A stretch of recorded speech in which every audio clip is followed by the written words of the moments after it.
తీసుకోండి, గోధుమలతో చేయండి. ఐం హ్రీం శ్రీ ఓం నమో భగవతి మాతంగేశ్వరి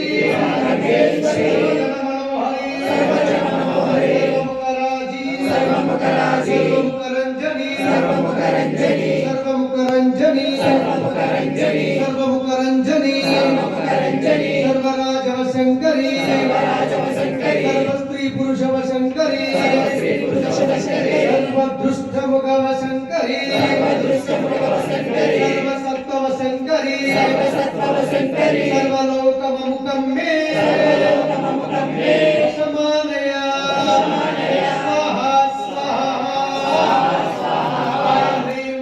హరి సర్వముఖరాజీ సర్వముఖరంజని.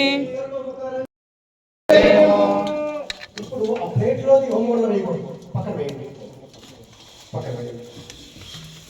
ఆ ప్లేట్ కట్ చేసుకొని పక్కన పెట్టేసుకోండి.